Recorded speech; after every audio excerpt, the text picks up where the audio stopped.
tell you, I can actually predict your September 26 ICAR results. Now, this is not any hype thing और ये कोई हल्ला-बल्लू नहीं करने वाली हूँ मैं यहाँ पे. It is just based upon experiences and it is based upon research. It is on the basis of after talking to so many ICAR members. It is after talking to so many students. I have understood few things and वो मैं research और statistics आपके साथ आज share करने वाली हूँ.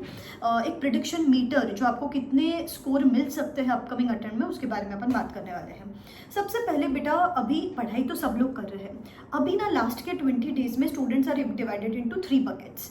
Criteria A, the bucket M जो स्टूडेंट्स हैं वो लोग पढ़ रहे हैं, लेकिन वो पढ़ रहे हैं टाइम पास के लिए कि जस्ट बिकॉज कोर्स हाथ में ले लिया है, मम्मी पापा को दिखाना है, किसी को कोई टाइम पास करने के लिए साथ में है नहीं, एग्जाम आ रही है 20 दिन में, तो पढ़ रहे हैं रूम में, वही 5-6 घंटे की पढ़ाई कर रहे हैं, वही सेम एक्सक्यूजेस दे रहे कि यार कल से 12 घंटे पढ़ेंगे, कल से 15 घंटे पढ़ेंगे, यार कल से सिंसियरली पढ़ाई करेंगे, कल से सुबह टाइम पे उठेंगे. लेकिन वही उनका वही सीक्वेंस चल रहा है. पढ़ रहे हैं लेकिन 5-6 आवर्स पढ़ रहे हैं.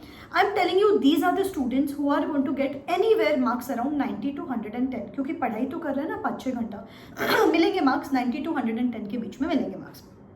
बकेट 2, ये वाले जो लोग हैं ना, ये कन्वीनियंस वाले लोग हैं. ये वाले बच्चे पढ़ाई कर रहे हैं 100%, इनफैक्ट 10-12 घंटे की पढ़ाई कर रहे हैं, रोज पढ़ाई कर रहे हैं, रोज सुबह उठ रहे हैं, रोज सुबह उस कमरे से भी बाहर नहीं निकल रहे.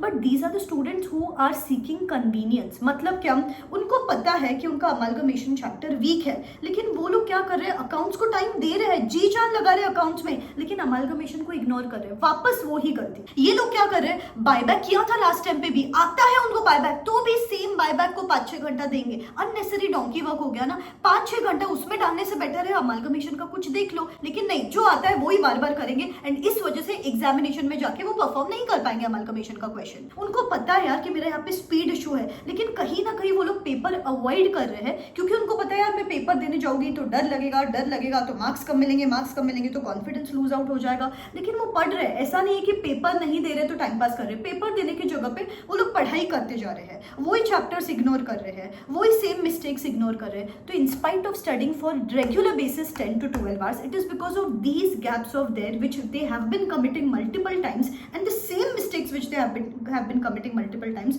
उनको मिलने वाले marks any time anywhere between 120 to 140. इतने सारे बच्चों को मेंटोर करती हूँ यार, मुझे पता है कि यार आपको कंफर्ट जोन में जाने की आदत है. आप ऐसा नहीं कि आप इनडिसिप्लिन्ड हो, ऐसा. एंड मैक्सिमम जनता ना इस बकेट में फॉल करती है जनरली, क्योंकि पढ़ाई कर रही है, लेकिन मैक्सिमम 60% लोगों को इतने मार्क्स मिलने वाले anywhere between 120 to 140 marks, because they are conveniently ignoring certain things. Marks decent है, 40+ मिलेंगे उनको हर सब्जेक्ट में, लेकिन पास नहीं हो पाएंगे just because they are chasing convenience और एक्चुअली स्टडिंग स्ट्रेटेजिकली.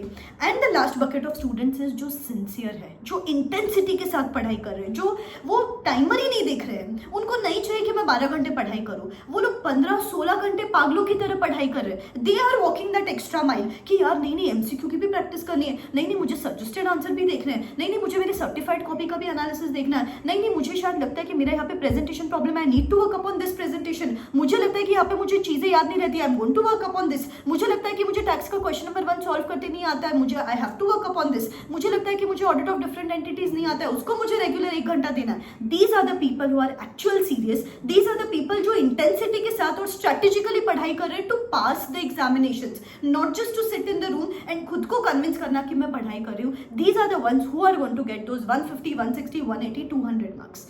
सो बेटा आपको अभी डिसाइड करना है कि आप किस बकेट में फॉल करते हो. तो सबसे फर्स्ट क्राइटेरिया वाले लोग हैं ना, मैं आपको बोलूँगी कि बेटा इट्स हाई टाइम कि अपना वो मोटिवेशन या वो वन फाइन डे आएगा उसका वेट करना बंद करो. आपने डिसाइड ही किया ना कि फेल होना है, तो एटलीस्ट फेल बेटर. एक पेपर एग्जामिशन लेके आओ यार. At least the bare minimum you can do is कि बोथ द ग्रुप सोचा था तो सिंगल ग्रुप तो क्लियर करो, सिंगल ग्रुप सोचा तो एक पेपर एग्जामिशन तो एम करो. This is the bare minimum you can do if you want to fail better at least. तो बकेट नंबर 2 जो स्टूडेंट्स हो बेटा, आपने पढ़ाई कर ली है यार, आपने बहुत अच्छा है कि पढ़ाई कर ली है. These are the 20 days work upon the gaps. अगर आप आपके गैप्स पे काम करोगे, अगर वो चीजों पे काम करोगे जहां पे आप इग्नोर कर रहे हो चीजों को, तो आपके मार्क्स बढ़ेंगे. अभी आप 130 पे ऑलरेडी यू आर रिसाइडिंग, लेकिन 130 का 160 कब होगा, जब आप एक्चुअली कन्वीनियंट मैनर में नहीं स्ट्रेटेजिक मैनर में पढ़ाई करोगे. एंड द लास्ट क्राइटेरिया जो स्टूडेंट्स की है बेटा, गुड टू गो. मैं आपको कोई सजेशन नहीं देने वाली हूँ, वही कंटिन्यू रखो, कोई प्रेशर लेने की जरूरत नहीं है. एक ही टिप है आपके लिए, जो भी हो फ्री माइंड से पढ़ाई करो.